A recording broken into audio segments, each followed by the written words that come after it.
No Brasil, menos de 5% dos pilotos são mulheres. E essa não é uma realidade só do nosso país. No mundo, esse número sobe para pouco mais de 6%. O país que mais tem mulheres voando é a Índia. E ainda assim, esse número é um pouco menos de 13% de pilotos. Nesse vídeo, você conhecerá a história de algumas pilotas que voam no Brasil. Olá, eu sou Jéssica, eu sou doutoranda no programa de turismo na EASH USP e eu estudo as mulheres na aviação com foco para a carreira de piloto. Olá, meu nome é Júlia, eu sou estudante da graduação aqui em Lazer e Turismo na EASH USP e trabalho no grupo de pesquisa Mobilidades e Turismo. Eu sou a Maria Clara, sou estudante de graduação na Universidade de São Paulo e trabalho no projeto de extensão universitária Mulheres na Aviação, Histórias, Experiências e Futuros.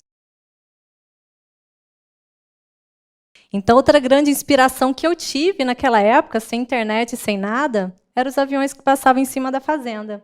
Eu saía correndo, olhava, achava ele, ficava olhando até sumir de vista. Gente, eu quero estar lá em cima. Como será a visão lá de cima? E isso que me inspirou com o apoio do meu pai. A minha irmã presta um ano mais velha que eu, prestou vestibular um ano antes, ela veio com a listinha. Tati, curso para ser piloto de avião. Eu pronto, era o que eu sempre quis, prestei um vestibular em uma faculdade só. Primeiro período fiz as matérias de PP, passei na banca da ANAC, que acredito que vocês já sabem as fases, né? Você estuda as matérias de banca para a banca do PP, faz a banca da ANAC, passa e vai para o Aeroclube fazer as suas horas de voo. Eu, como a major, vim de uma família muito humilde, eu nasci no interior da Bahia, no meio do mato. Minha mãe diz que eu nasci naquele dia. A gente era registrado um ano depois, então eu vou acreditar nela. Eu só acho que ela mentiu no ano, mas tudo bem. Então, eu vim dessa família muito humilde e que a mulher ela nasceu para ser, na visão da minha família, né? Esposa e mãe. Então, eu passei a minha infância sendo criada assim. Eu aprendi a lavar, passar, costurar, cozinhar. Eu sei costurar, gente, sou ótima na costura. E são qualidades muito boas. Confesso que hoje me ajuda muito. Mas eu queria muito mais do que isso. E eu tive, por alguns anos... Fico até emocionada quando eu falo isso.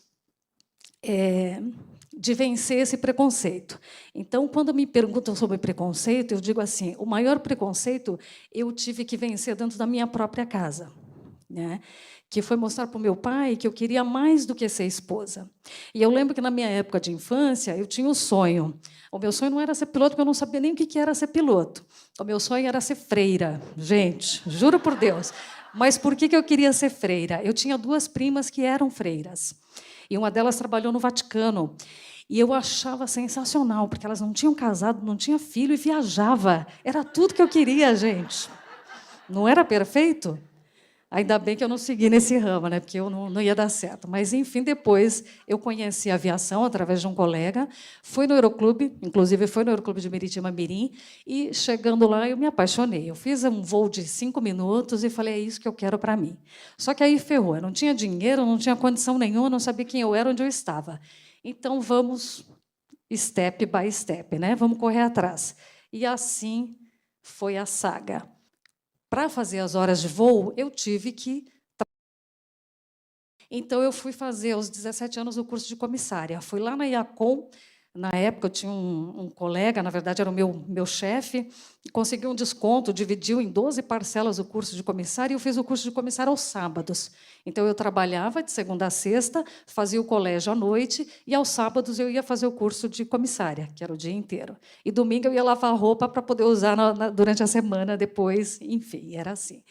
E fiz o curso de comissária aos 17 anos, finalizei o curso, e aí, esperando os 18 anos para poder fazer a minha primeira entrevista, né? Eu ia ser comissária para depois conseguir dinheiro para tirar as carteiras. E foi o meu primeiro impasse. Eu fui, na época nós não tínhamos o conhecimento que tem hoje, né? Hoje você coloca lá no YouTube e todo mundo sabe quais são os requisitos. Eu não tinha a menor ideia.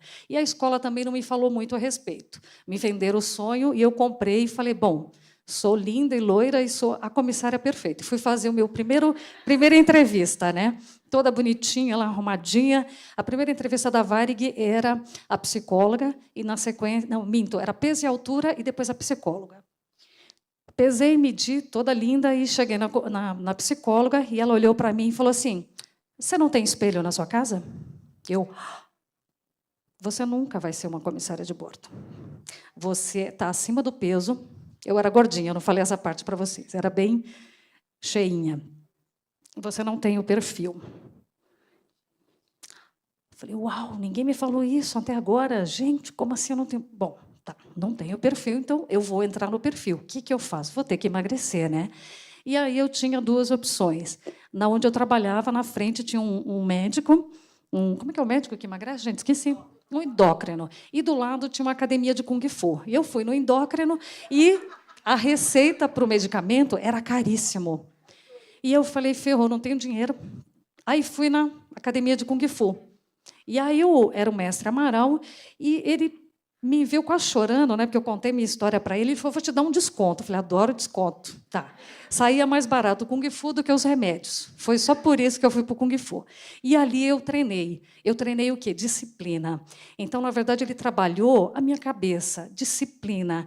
Eu treinava todos os dias, depois do trabalho, 2 horas.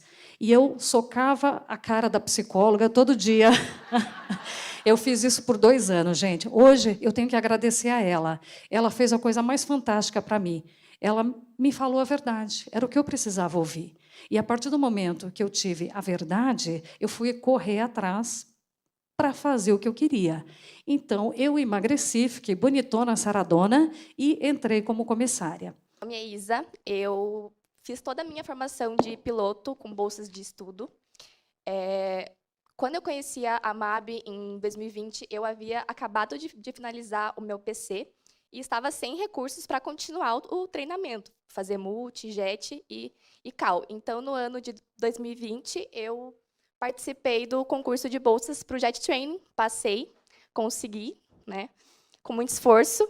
E, desde então, eu venho apostando, né, continuo apostando em bolsas, porque é totalmente possível, né? Se eu conseguir, muita gente que não tem os recursos também consegue. Eu não poderia deixar de agradecer, primeiro, mencionar a história do meu pai. Ele veio de uma família muito simples e, com certeza, ele passou por muitas dificuldades que eu não passei na minha carreira, e ele me deu essas oportunidades que eu tenho hoje, com certeza. Eu devo tudo isso a ele. Eu sou de Manaus, né? A minha história é um pouco diferente da maioria das aviadoras que eu conheço, porque a gente sabe que a aviação, né, que o que faz o avião voar, na verdade, não é o fluxo de ar que passa nas asas e dá sustentação, é o dinheiro, né? E era uma coisa que eu definitivamente não tinha. Sou de uma família muito humilde, em Manaus, morava numa rua lá de terra batida, e eu até me emociono quando eu lembro dessa época, né? Mas tudo que eu tenho, eu consegui alcançar graças a um esforço muito grande, muitas pessoas que me ajudaram, e também a Força Aérea que me proporcionou, né? Então, o grande caminho, o grande gol de você seguir pela Força Aérea é essa oportunidade, que eu não teria condições de pagar 1 hora de voo para mim, nem pensar. E fiz a formação básica no T-25, fiz a instrução avançada também no T-25, porque eu não tinha peso para voar o T-27. O T-27 tem cadeira ejetável, então tinha que ter um peso mínimo, eu era muito magrinha, né?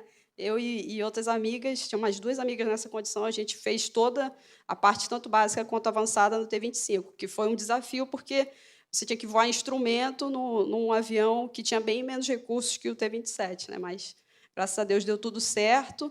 E, em 2006, formei, fui para especialização multimotor voando Bandeirante.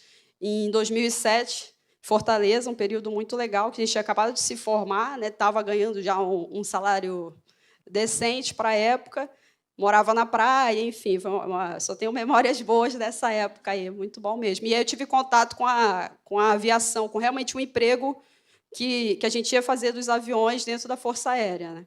Só que eu sempre tive uma paixão um pouco mais específica. que eram aeronaves de caça. Então, desde muito pequena, minha família não sabe nem dizer quando, que eu acho que quando eu comecei a falar, acho que a primeira palavra deve ter sido avião.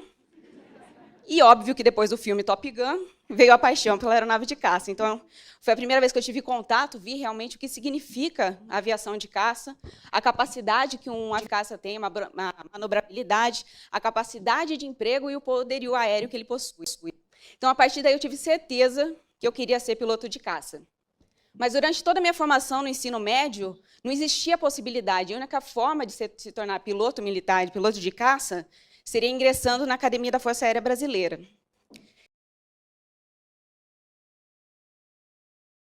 Aí, os meus steps na aviação foram muito naturais, assim, né? Aprendi a voar praticamente em casa. Depois fui cursar Ciências Aeronáuticas em Porto Alegre, na PUC. E, após isso, ingressei na Azul Linhas Aéreas com 21 anos. Fiquei 4 anos e meio, mais ou menos, voando ATR. E hoje eu voo Airbus há uns 3 anos. Sou primeiro oficial. Estou aí esperando a 4ª faixinha. É uma longa jornada. E hoje eu queria mostrar para vocês que a Latam está fomentando a cada dia mais. Aqui ainda com o uniforme antigo, né? Cada dia mais aí a entrada de mulheres pilotas. A Juliana me falou que só nesse começo de ano foram 14 meninas que entraram na companhia. Nós somos hoje mais ou menos 50, e que estamos crescendo cada vez mais, né? E aí esse foi um encontro que eles queriam fazer para mostrar, né, para o grupo de voo mesmo, de como a gente estava crescendo dentro do grupo de mulheres. Então, aí umas fotos com as meninas aqui no voo, Leórgia, do encontro, então, para mostrar para vocês um pouquinho das meninas lá da Latam. Esse é meu marido, esse é o que sempre me incentivou desde o começo. André também voa na mesma companhia que eu e a minha filha, ele é a maior inspiração. Sempre ele foi da VASP também, desde aquela época sempre me inspirou muito.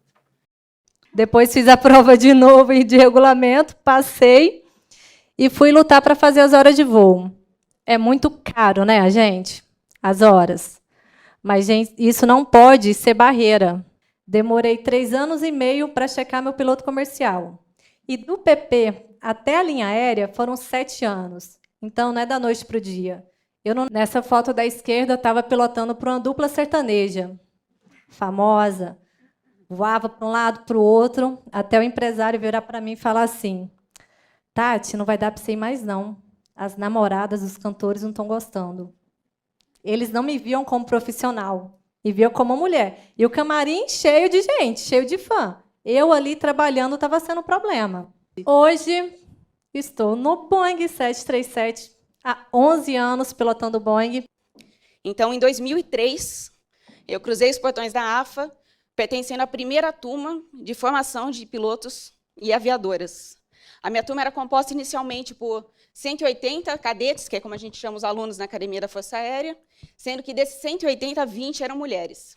Então, eu descobri que não era simplesmente piloto de caça, eu estava realizando um sonho meu com um propósito muito maior.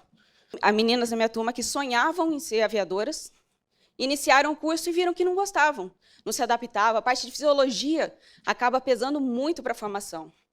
Então, a minha turma, que começou com 180, se formaram 100 no 4º ano, e desses 100, das 20, apenas 11 aviadoras. Então, como os senhores podem notar, é mais ou menos a mesma porcentagem que teve de desligamento dos homens, foi mais ou menos o que aconteceu também no corpo feminino. Era bom de se fazer. Depois disso, então, fui transferida para Brasília.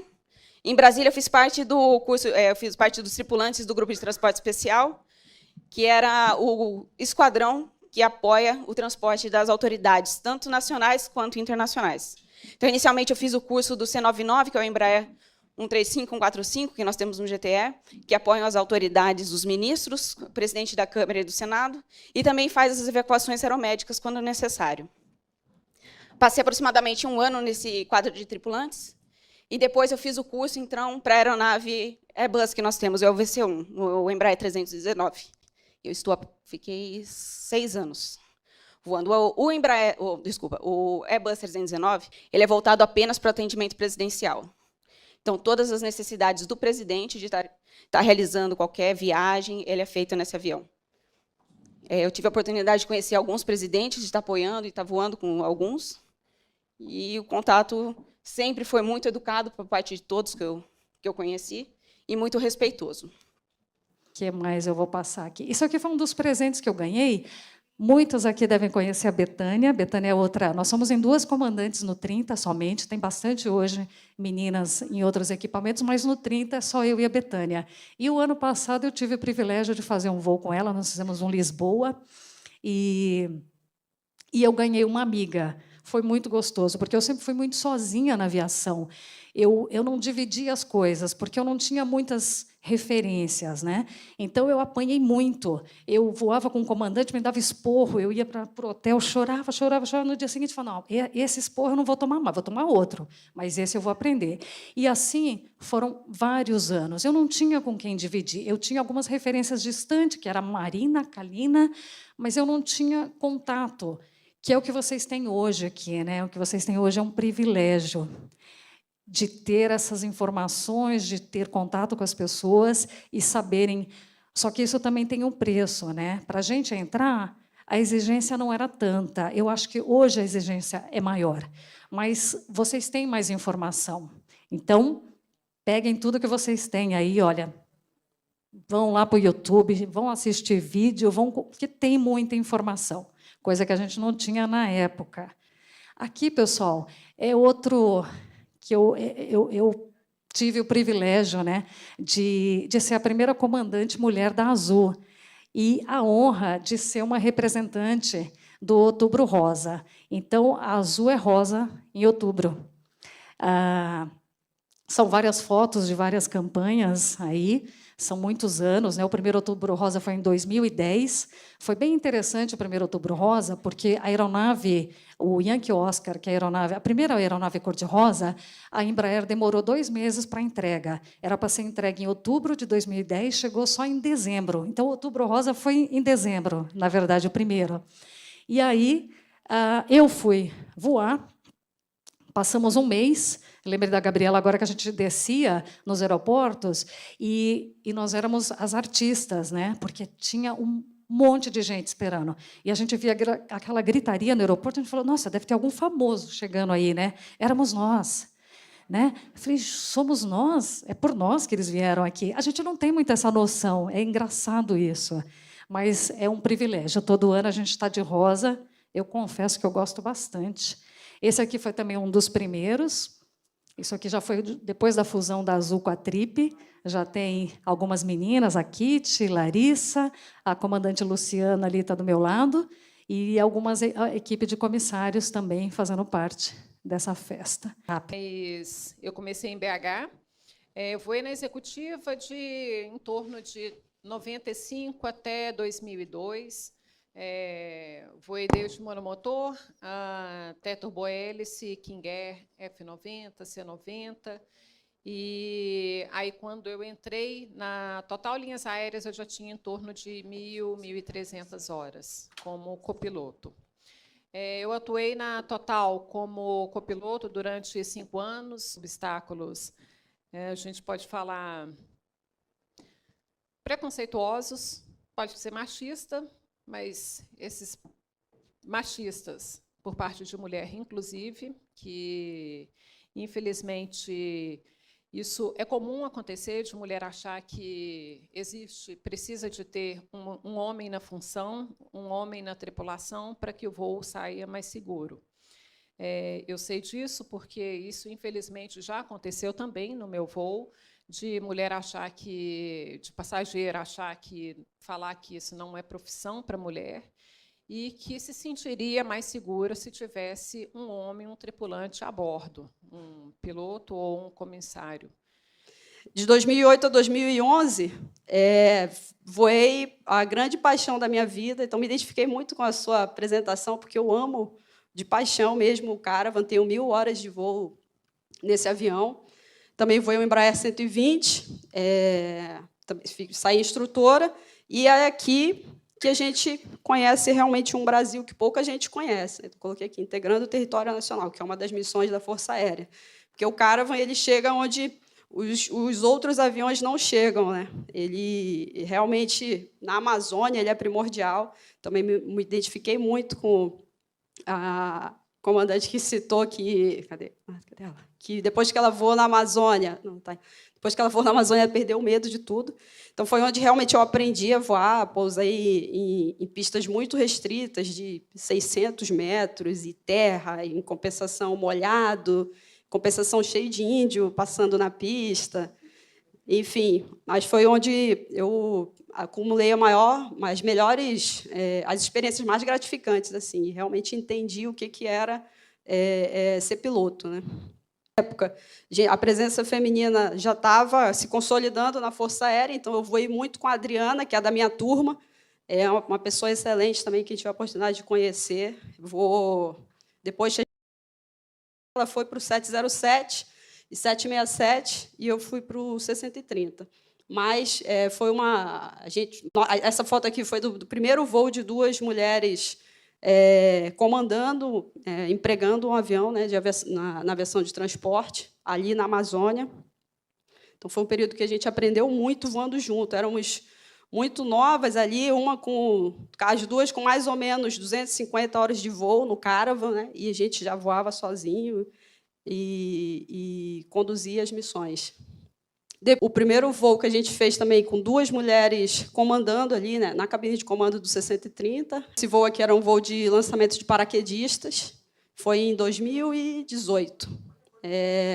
Então, a bordo desse avião, a gente teve a oportunidade de fazer muitas missões legais aqui na Mini Bill, que foi falado, né? O grande barato ali do 630 é porque você faz o transporte de passageiro, carga, lança paraquedista, reabastecimento em voo, que a gente transfere combustível em voo para aeronaves de caça. É uma missão muito vibrante, né? Ártico, que é um voo realmente diferente, uma oportunidade, né, que a Força Aérea me deu, que eu também jamais teria. É um ambiente totalmente... Parece que você está num planeta diferente, né? Nunca está igual quando você pousa lá. E eu tive a oportunidade de conhecer, provar para mim mesma que a Terra não é plana, porque tem gente que acredita, né, que a Terra é plana. E pior que tem aviador que acredita que a Terra é plana, acredita? Juro por Deus. Mas eu comecei no Aeroclube do Brasil em 1996, os cursos em 95, né? Daí em 96 a voar no Aeroclube do Brasil. Ó, isso aqui, ó, época do Aeroclube, aí eu era aluna. Esse aqui é o Dávila, a gente saiu no Boa Chance, no caderno Boa Chance do Globo, falando sobre justamente aviação. Nessa época que eu era aluna do Aerobueiro no Aeroclube do Brasil. Enfim, voei o Aerobueiro, daí me tornei instrutora, né, no Aeroclube do Brasil. Ó, aqui foi o banho de óleo, ó, que legal. Isso aqui foi em 97. Aqui, nessa época, eu estava de instrutora de voo no Aeroclube do Brasil, com o pessoal, dando instrução por 4 anos né? Porque o que acontece? Na minha época, eu perguntava assim, a gente tentava, né, entrar em táxi aéreo, mandava currículo e tal, e eu ouvia muito aquela questão do a gente não tem condições de pagar 2 quartos, o comandante não quer dividir 4. Então, eu assim, não tinha muita chance em táxi aéreo, nem muito menos na aviação executiva. Então, o que eu tinha para agarrar como emprego, entre aspas, ser instrutora do Aeroclube?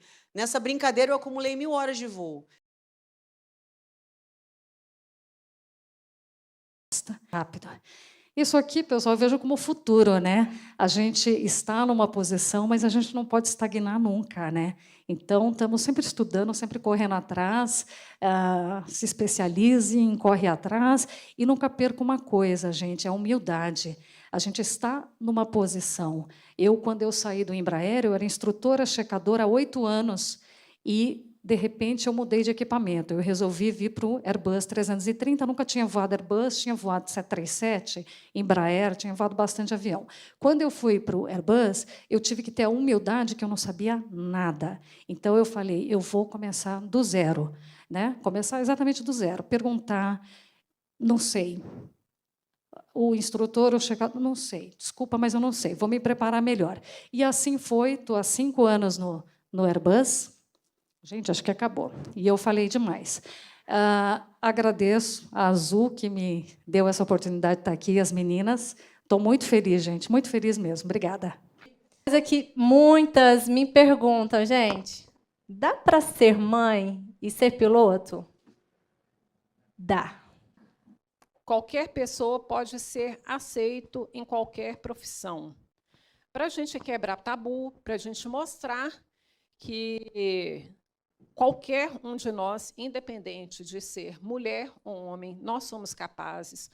Todos nós temos as nossas dificuldades, temos as nossas diferenças, somos individuais. Esse foi uma situação assim bem marcante na minha carreira. Claro que vão ter outras situações, tiveram várias situações, até hoje a gente sente, né, que nós somos diferentes, mas todo mundo é capaz de qualquer coisa, se quiser. Então, estejam perto de mulheres que estão com a gente, né? Cerque-se de pessoas com o mesmo objetivo, que é muito importante. Essa sou eu voando, com as minhas amigas e instrutoras. Pode passar. E eu deixo uma frase que eu uso de lema para a minha vida: faça o que puder, onde estiver, com os recursos que tiver. E essa é a minha história. Muito obrigada. Eu estava conversando com a Betânia antes de eu fazer meu primeiro voo solo. A gente já se falava, e essa conexão que a gente tem das mulheres é muito bacana, e esse nosso apoio é muito importante. Grava para mim, Tati, desiste da aviação. Você não tem força para ser piloto. Ele falou isso várias vezes, eu descia chorando e quase acreditei nele. Então, isso vai escutar muito. Mas não desista, gente. Tem que usar isso como degrau e não como parede. Hoje, na Força Aérea Brasileira, nós temos mulheres em todas as áreas. Comissárias, mecânicas, controladoras, aviadoras também. Fechando aqui, a gente sabe que determinação, competência e dedicação, o pessoal não tem gênero, né? Então, nós somos capazes, como qualquer outra pessoa, a gente tem que ter realmente coragem e determinação para perseguir os nossos objetivos. Eu estava conversando no almoço, o meu sonho não era ser piloto, né? Então, tem gente que tem uma história bem mais interessante com relação a isso. Sempre me perguntam, se você sempre sonhou. Não, meu sonho não era ser piloto. Eu queria ter uma vida melhor. Eu tinha... vim de uma família muito humilde, etc. Eu queria sair de Manaus, e a Força Aérea foi me conduzindo pelos caminhos. No ano que eu fiz, foi o primeiro ano que abriu para mulheres, e aí eu consegui fazer o concurso e passar, e a vida me levou. E lógico que eu tenho uma realização pessoal, profissional muito grande, amo o que eu faço, mas aconteceu porque eu estava perseguindo os meus objetivos, né? Então, a gente tem que confiar na nossa competência para seguir em frente. A gente nunca pode deixar de sonhar, de almejar e de realizar. Aquela menina que morava lá na rua lá de Terra Batida, um dia, como poucas pessoas no mundo, isso é uma coisa que eu sempre pensava quando eu pousava lá, por ser grata e pensar em quantas pessoas tiveram a oportunidade de conhecer o continente mais isolado, né?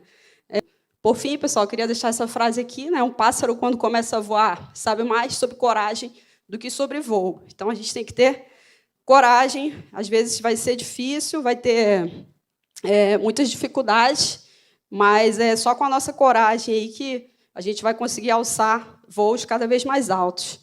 Eu sei que existem dificuldades, eu não sou ingênua nem poliana de achar que, gente, vocês conseguem.